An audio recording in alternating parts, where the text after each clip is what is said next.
Hi, Z. Hi. Okay, so we'll proceed with your social studies, Araling Panlipunan on world history, Philippine history, and geography. So, can you tell us about Abraham Lincoln? Oh, that's really easy. Excuse me. So, the Abraham Lincoln is written by the 50 famous people. Okay. Let me show it Okay. the picture. Actually, Careful. there. That's the 50. So the story of Abraham Lincoln was about it was from the written composition Okay. that he wrote a poem, a really long poem, but not too long. A short, long poem. Short lang. Okay. Okay. And Do he you actually remember? went to the farm and think about a poem. So he made it and wrote it in a notebook or a book actually. Mm-mm. And then when he go to the written composition, he read it. So can I read actually the poem na Sige, So can it's read. right here. It's on the book kasi.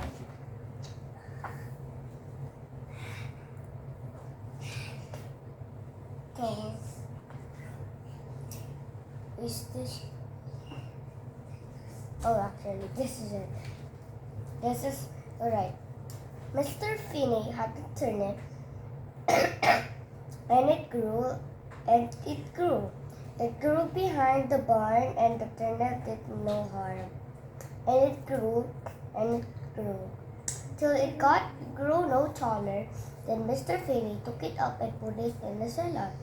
There it lay, till it began to rot. Then Susie Finney washed it and put it on a pot.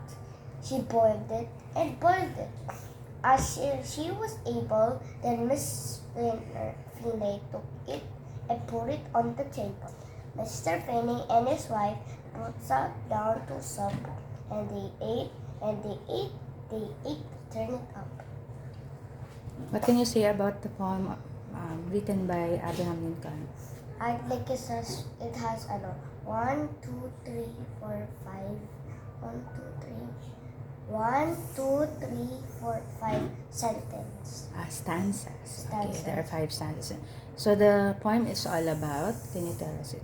What is it all About the about? turnip. Okay. So, I don't know what's the name of the kasi singkamas yun, anak, sa Tagalog. singkamas. It's a fruit. Because there's no name at the top of the poem. Because it's There's no actually title. Sige. Sige, you close it na. alright. So I have actually a next story is the speaking a piece. There's also a speaking a piece reading doon. So I can actually read it. So in the speaking the piece, who's the ngayon? Who's the Did I remember? Okay, so Edward Everett was a little boy who knows how to read. He knows how to read like everything, like the books, or maybe I should practice him how to read this Ignace. And what else? Sorry, I saw someone crawling out and down at the table. Sige. Sige, you won't open the book na lang, just tell us you just close it, anak. You just retell what you remember. So I remember that he actually read in the school he read the book that came from someone. It's a person that is named Sige lang, anak. Sige, give it to the person. Okay lang, anak. the minister. Okay. The minister gave them. So after that, there was actually the minister actually gave someone something to Edward Everett from something that we actually know how to read it. I don't think it's a poem, or looks like he's supposed to read the story. Okay. Okay. Can you? Are Alright, you? so Are you I'm gonna read what he What he? what the minister gave something Sige. to Okay. Edward. Is it a long one? It's a long one, but there were 1, 2, 3, 4, 5, 6, 7 Stanzas. You just choose one lang. Choose one lang. Choose one to read. One stanza lang. Alright. Pray how shall I, a little lad, in the speaking make a figure? You're only joking, I'm afraid, just wait till I am bigger. What is it all about? It's about the... Alright. It reminds me about something. It is really not too hard to think about the lesson. But more or less, I think. It looks like a poem, or it looks like a story. Because not all of this story has only poems. It's only looks like it's giving them a book. Sige. Can we now move to the second question? Okay. So, in geography, we read something about rivers. Can you tell us about what you learned about the rivers? Wait, just gonna pack this up so like you can see river. Okay. You don't need to open it, anak. Just tell us something I'm not about gonna what you... open it. I just fix it. Okay, sige. Alright. I'll come up fall down. There. Sige. What can you say about the rivers? So, when the spring comes, you can see actually a glowing, it's like, it looks like you can see there's a water going out, but you can see and touch it. But when you see it, it's gonna glow some more. It's actually glowing around. And you can see many glowing water sites, or it looks like looks like a volcano water that is glowing out of the sand. Then after that, it then became there's a water flowing and it will become erosion. Then it will grow into a mountain falls. Okay. So you can see, I actually went to a falls last time, a very dangerous falls that is too big, and it actually has a bridge. It's from Puerto Galera. What's it called? Kalimutan ko yung anak. But we went to Puerto Galera and there's a falls there. And then there's an actually mababa, malalim. Lalim yun. We actually get to swimming there without swimming clothes. So actually, I actually tried to go at the malalim with floaters, but when I tried to get there, it actually made me sink. Nagsisink na ako. Because I don't think there's actually fishes there. There's no fishes there because there's a falls. So it's Oh, I remember another. When there's a rock going down from the mountain falls, it actually the river swam faster. But if there's no falling rocks, it doesn't swam. It swams slower. It flows. It flows slower. Okay. What else? Do you still remember something about the rivers? About other water? Do you remember anything? I think? Different water aside from the rivers that we talked about in that book. I don't remember anything Okay, else. is that also okay? So let's move with the let's talk about Magellan. Okay. We have two books that we talked about Magellan. Oh, And- lapu-lapu. But I can I get something? Because I have in my church history, there's also a Magellan story there.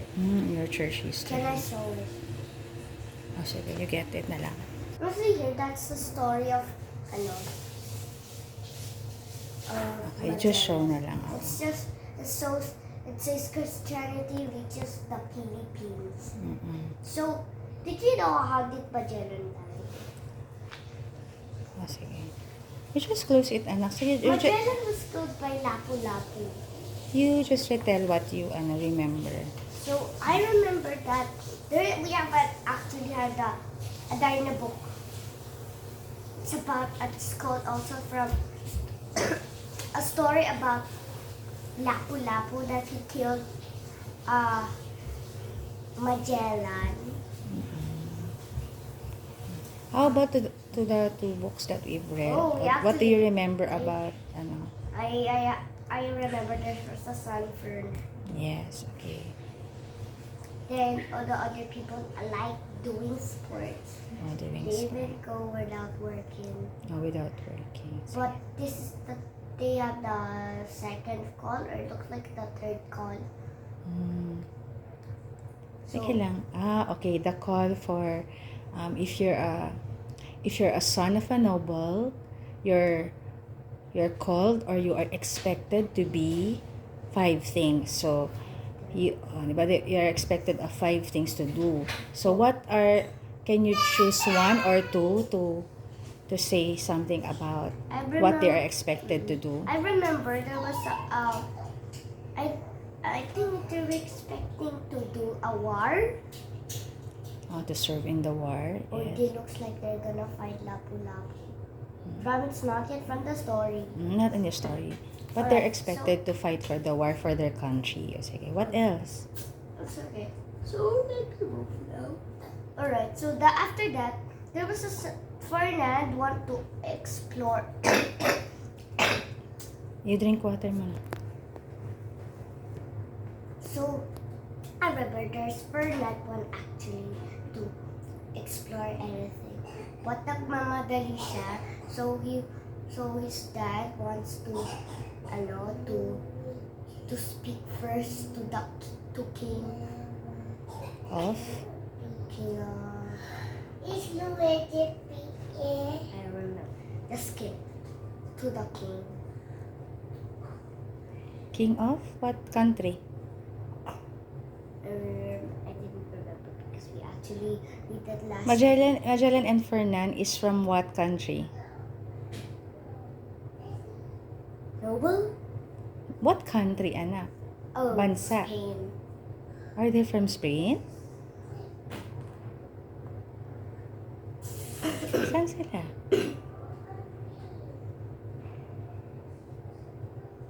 Sige, mamaya. Baka you will remember where they're from. Sige, you tell something about it. Sige, nagmamadali sila. They need to talk to the king of a certain country. Then what did they tell the king of that country? Because, suppose it looks like someone's gonna find the king. Okay. The king's going to fight him first because he can. Pag namamadali, you have to ask first. So when they asked, what happened after? What happened next? I don't remember because I actually didn't finish the part of the page. So it looks like the king is going to say yes or no. I don't think so. But the other book about the country in ours, there's something about it that we talked also, that we learned about when it's not really Fernan but Magellan. What happened in the story of Magellan? How did he travel the world? There was a man. It's one of Lapu-Lapu's sons. And actually go fishing because he's gonna fish some food. I mean, it's fish because fish is almost important. Okay. That's their ulam last time. Ulam. Yung mga Oh. ulam nila. Tapos, and after that, the kid actually saw something sailing. It's also a boat, but it's not actually a fishing boat. It has many soldiers and has a big sail and has some many cannons, and it's brown. It's called Magellan's it's Magellan's crew. Okay. So the kid actually hurried over off to the sea because he might be killed. Okay. He might be killed, so everything was ready. Lapu-Lapu was ready. Okay. Then they began to fight in the river, but then you actually saw this can I show the picture of Later na. So there you can see that the picture actually was there, and there were many people. Many soldiers from Magellan's crew are dead from the sea, and you can actually see the water is red Mm-mm. because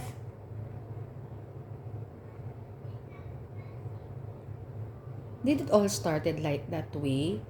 When they arrived, did Lapu-Lapu just kill them, or there's something that the Magellan did?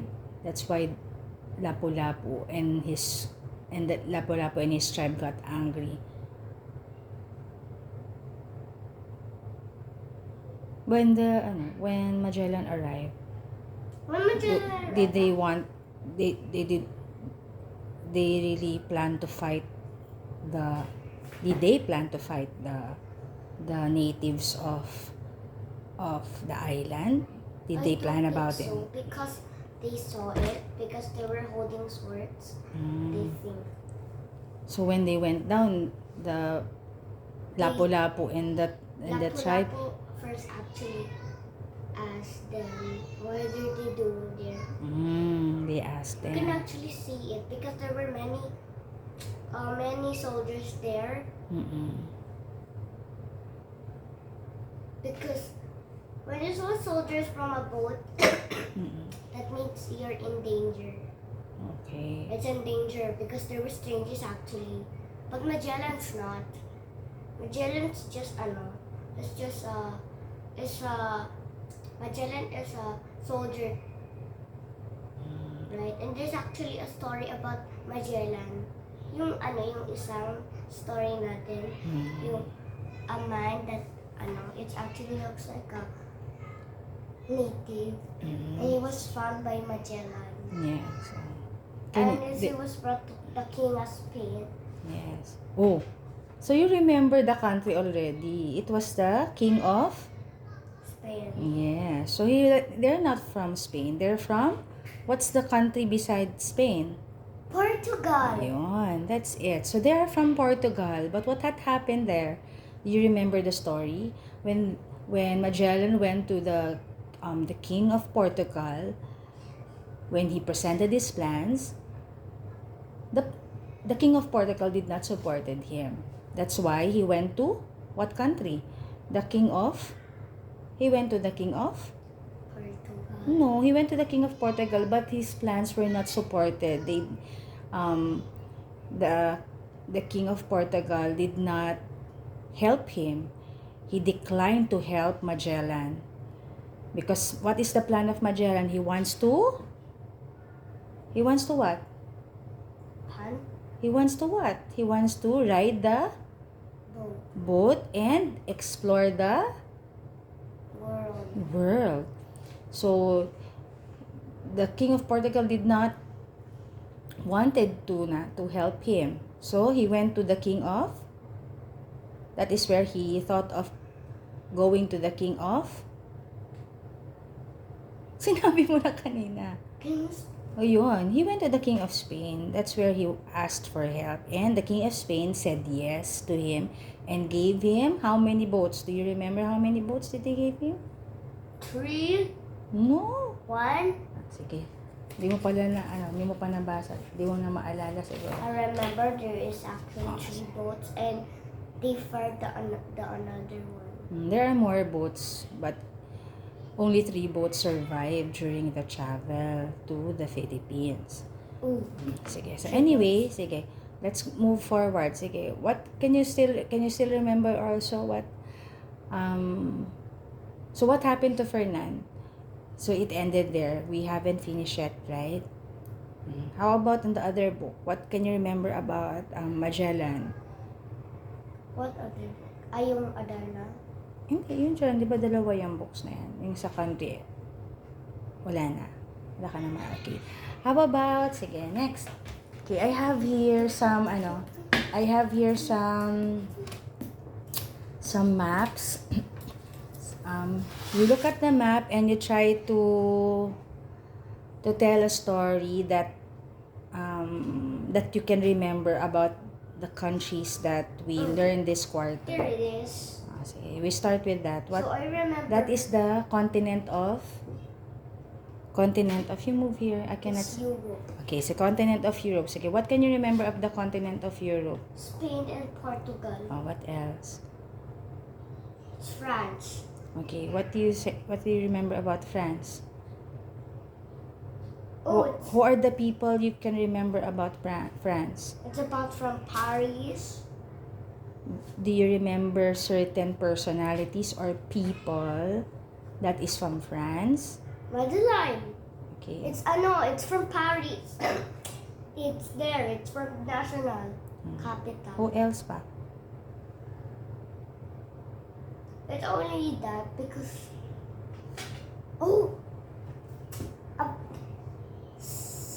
it's a saint. Also a saint that lives from France. But what's the name again? It's another saint.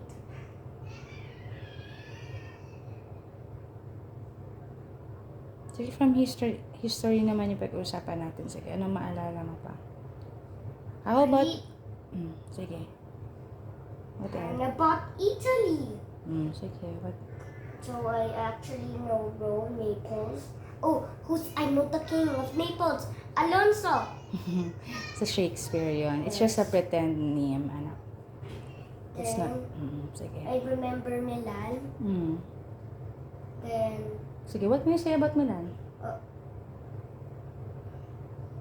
I say about Milan, it's about a prince or looks like a duke of Prospero.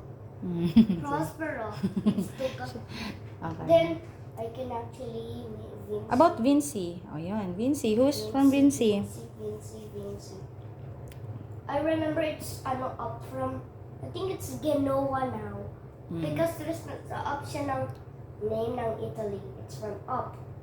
Then, hindi lang nakalagay anak yung name. Kasi it's a small, it's a small country. It's a small... That's where he born from. He's born from Italy. Okay. What else?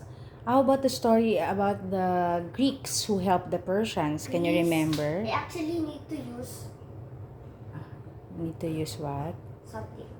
Because it needs to be the part, because I need to find you really also need Persia to Oh, it will pass through the I'll another actually use this to Asia country. to Europe. Wow, okay. Sige. Can you tell us a story about it? So first they were at Greece, right? So what happened? So they marched to Athens. Why did they march to Athens? What happened?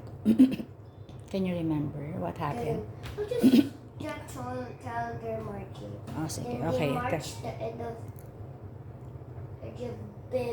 Babylon. That's the first Babylon.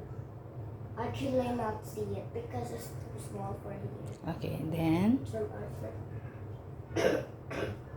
I remember to the Persian Gulf. But after that, they went to the mountain Then they saw the Black Sea. You can actually see it here. That leads they're near at Greece. They're actually here because when you're at the top of the mountain of Black Sea, you see here that you can see Greece and Athens. Okay. But it's too far to get from there. Can you tell us about that story? Why did the Greeks that time need to go to Persia? They're okay with their lives in Greece. What happened? Did somebody talk to them to do something? What happened? They actually were afraid from their feelings because they think the Persians were actually marching too. But did they know that it was the king of Persia whom they will attack? Did they know it first? I know them because they actually throw rocks and arrows there. So when it started, what happened? Who talked to them?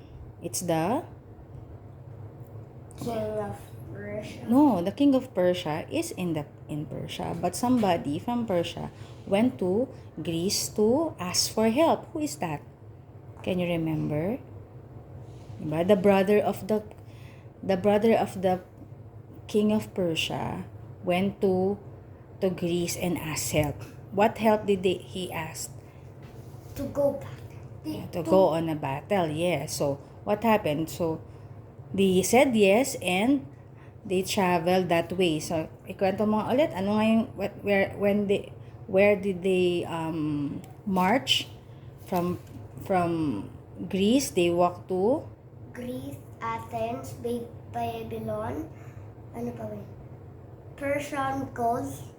Okay. So when they're in Babylon, they see the Persia is, they can see the people or the countryside of Persia. What did they discover? They discovered that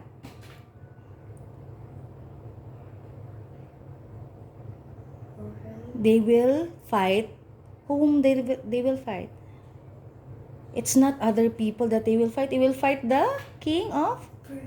Oh, that's why they got what? Scared. They got scared. So what happened? When they got scared, They actually marched. they want to march back. They want to go back home, but they cannot go back home. No, they're tired, they're hungry, and they're scared of their lives. So what steps did they do? What happened? Sige. They actually go to Greece, Athens, Persian Gulf, Babylon. Oh, yeah, they're done with that. Okay, they're in Babylon already. Then they go to the mountain. Okay. So they plan to go home. Where did they started walking? So from there, they started walking to Athens. You look at the map, anak.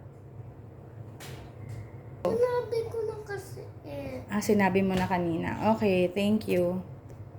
Okay, let's move on to the maps now. Sige. Alright, so remember, the first part I want to remember is about Cebu. Okay. So in Cebu, in the Basilica of Saint Santo Niño Basilica on Cebu, you can actually see there's a gift or there's a chapel. You can see it, and there's paintings in the ceiling of the chapel and a cross outside. It's called Magellan's Cross. That's the gift, and it's actually I actually went there. I actually remembered it. Magellan's.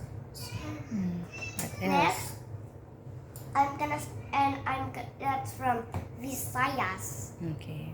So next, I'm gonna turn on Luzon. Okay, Luzon. So in Mindoro, I actually remember that's Puerto Galera. Okay. So if you want to sail in, you can have to sail like this from, for example, when you're at Batangas, you actually had to go to Batangas port. Mm-mm. And then you have to sail ride into there to Mindoro. Okay. Then if you want to go home, you can actually go back to Batangas. No way. Then you can go back to Batangas, go by going home. Then after that, you can actually use a car. Then after that, you actually reach the Laguna, then Cavite, then you're home. Okay. That's Manila. Okay. Like that. Okay, what else? What can you remember about Manila? Manila, I want to remember about Manila too. Yung Manila, may isa ting Manila No, I mean the one of the books that we read. oh. It's about Mother Ignacia. Okay, so Mother Ignacia Then was born in Manila. Manila. Sige, what else? Then, What can you remember about Mother Ignacia? Oh my God! My God! My God!